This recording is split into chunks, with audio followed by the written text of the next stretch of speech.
नमस्कार दोस्तों, व्हिडिओ जर आवडला तर लाईक करा, सबस्क्राईब करा, शेअर करा।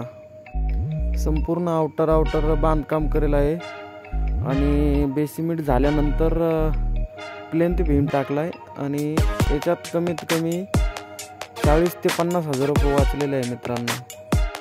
तुम्ही पण असं करू शकता की आउटर बांधकाम करून भरती करून मग प्लेन बीम टाकू शकता, तुमचा पण खर्च वाचेल मित्रांनो।